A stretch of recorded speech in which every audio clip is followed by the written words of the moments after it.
역대급으로 기근인 지금 거래량이 최근에는 조금 그래도 늘어나는 모습을 보이긴 했거든요. 이런 뭐 특례보금자리론, 그다음에 주담대 금리 인하 등이 그래도 아까 말씀하신 뭐 노동왕 중심이든지 어떤 식으로든 좀 거래량을 늘릴 수 있는 여지가 있다 보십니까? 일단 그 서울 부동산 정보광장에서 월 네. 단위로 신고되는 실거래 건수를 자주 보시잖아요, 네네. 소비자분들이. 그래서 저희가 한 7월, 9월 3분기에는 월별로 500건 정도씩밖에 신고가 되지 정말 않았었는데, 안 된 거죠. 예. 네.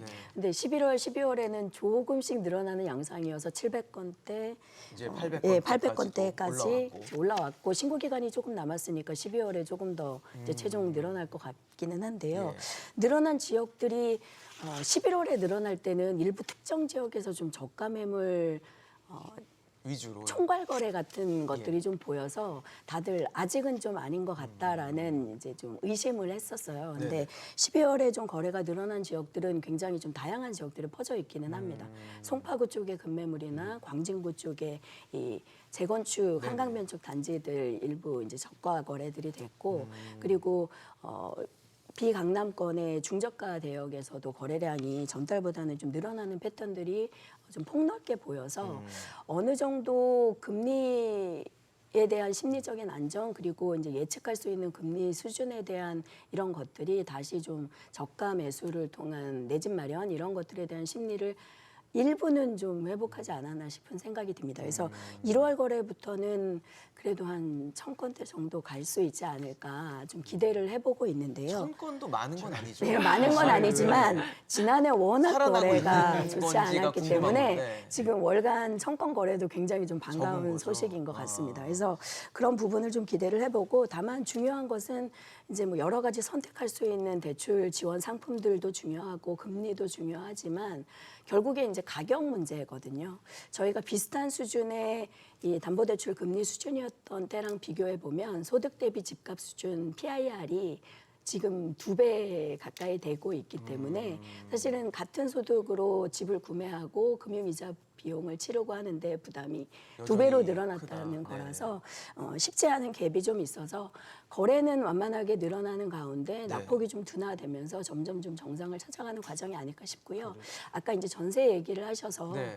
전세가 이렇게 급격하게 지난해 집값보다도 더 급락폭을 보인 네. 것이 원인 중 하나가 이제 금리잖아요. 네. 금리 때문에 전세자금 대출 이자를 내느니 전세 월세를 대출 살겠다. 금리도 워낙 예. 8%까지 상단이 오르면서 부담이 돼서 월세로 빠르게 전환이 됐었던 건데 지금 주담대 금리 하락과 함께 전세 대출 금리도 같이 조정을 네, 받고 받고 있는 있어서. 중입니다. 그래서 지난해보다는 지금 전세 시장의 낙폭도 조금은 조절이 될 가능성들이 있어서 교수님이 말씀하신 것처럼 저희가 전세의 흐름이 수요자들의 양이나 이런 것들을 측정하고 시장의 변화를 예측하는 중요한 키포인트거든요. 그래서 네. 같이 한번 시장을 살펴보시면 도움이 되실 것 같습니다. 여기서 이제 거래량이 나왔으니까 통계적 수치를 잠깐 좀 언급하면 도움이 될 것 같아요. 네. 말씀 예, 주시죠. 우리가 평균에서 2006년 이후에 이 서울 지역의 이제 아파트 네. 거래량은 월별로 보면 6,500 가구 정도 됩니다. 6,500건 예, 정도. 그러니까 이게 아파트만 있는 건 아니잖아요. 그렇죠. 주택에. 예. 그래서 이제 주택으로 보면은 한 연간으로 보면 한 10만 채 정도 거래가 되고 이제 아파트로 보면 한 8만 정도. 네. 뭐 이렇게 좀 조사하는 데마다 약간 차이는 있을 수 있습니다만, 그러니까 이 말씀을 드리는 이유는 우리 전국적으로는 한 100만 채 정도가 1년에 평균이 거래가 됩니다. 네. 근데 그게 이제 작년에 보면 거의 반토막이 났거든요. 그러니까요. 예, 그렇게 났고 지방보다는 수도권이 거의 60% 줄었어요. 그러니까 지금 6,500 가구 정도의 청가구면 그 굉장히 뭐 8분의 1로 이렇게 줄어든 거라고 볼 수 있죠. 그러니까 얼마만큼 거래 절벽, 거래 가뭄 현상이 심했나라는 걸 알 수 있고, 두 번째는 제가 이렇게 쭉 살펴보니까 저도 올 이제 봄 이사철이 다가오잖아요. 네. 그러니까 봄과 가을에 이제 거래량이 집중이 되는데 저는 이제 봄 이사철에는 거래량이 약간 증가하더라도 지금 증가된 걸 보면 서울의 아파트만 보면 한 30% 증가했어요. 네. 이 30%라는 게 사실은 저희 같은 연구자들은 이게 의미가 있어요. 그러니까 10%가 유의미하고 예. 30% 이상 증가하면 상당한 의미를 부여하거든요. 그리고 이제 우리가 막 50%가 했다 그러면 이제 급증했다, 뭐 이렇게 급감했다 이런 표현을 지금 급감한 상황이다라고 볼 수 있죠.